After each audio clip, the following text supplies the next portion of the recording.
మౌనం ప్రేమ, రూపం లేని శిల్పం ప్రేమ, వాటమెరిగిన విజయం ప్రేమ. ఫిబ్రవరి అంటే ప్రేమికుల నెల. ఫిబ్రవరి వచ్చిందంటే ప్రేమికులకు ఎక్కడా లేని ఆనందం వస్తుంది. ఎందుకంటే ఫిబ్రవరిలోనే ప్రేమికుల కోసం రకరకాల రోజులున్నాయి కాబట్టి. ఫిబ్రవరి 7న రోజ్ డేతో మొదలయ్యే వ్యాలంటైన్స్ వీక్ ఫిబ్రవరి 14న ప్రేమికుల రోజుతో ముగుస్తోంది. ఈ సమయంలో ఎన్నో ప్రేమ కథలు సోషల్ మీడియాలో కనిపిస్తూ ఉంటాయి. నిజానికి కాలంతో పాటు మనల్ని ముందుకు తీసుకెళ్లేవి ప్రేమ కథలే. పురాణాల నాటి ప్రేమ కథల నుంచి నేటి ఆర్టిఫిషియల్ ఇంటెలిజెన్స్ కాలం వరకు మనం వినే ప్రేమ కథల ద్వారా అనేక రకాల అనుభూతులను అనుభవించవచ్చు. ఇలా అనుభూతి చెందుతూ ఎన్నో కథలు వినే ఉంటాం. కానీ అసలు ఈ ప్రేమికుల రోజు వెనుకున్న సెయింట్ వాలంటైన్ ప్రేమ కథేంటో తెలుసా? నిజానికి వాలంటైన్ ఎవరన్న దానిపై చాలా కథలు ప్రచారంలో ఉన్నాయి. అయితే ఎక్కువ మంది నమ్మే కథ మాత్రం ఒకటే ఉంది.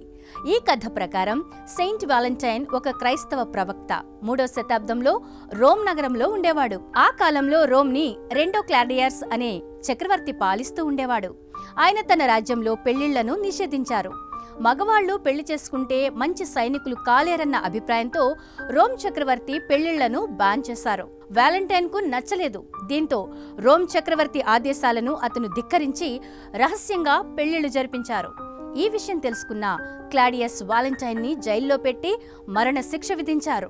అయితే జైల్లో జైలర్ కుమార్తెతో వాలంటైన్ ప్రేమలో పడ్డారు. ఫిబ్రవరి 14న మరణ శిక్ష అమలు చేయడానికి ముందు వాలంటైన్ జైలర్ కుమార్తెకు లవ్ లెటర్ పంపించారు.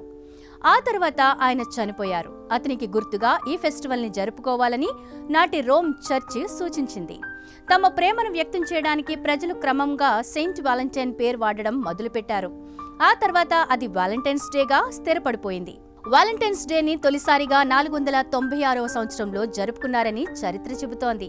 ఇటు వాలంటైన్స్ డేకి రోజు రోజుకు ఆదరణ పెరుగుతోంది. కానీ కొన్ని దేశాలు ప్రేమికుల రోజుని వ్యతిరేకిస్తున్నాయి. పాకిస్తాన్లో వాలంటైన్స్ డే పై నిషేధం ఉంది. ప్రేమికుల రోజు ఇస్లాంకు వ్యతిరేకమని సౌదీ అరేబియా కూడా దీన్ని నిషేధించింది.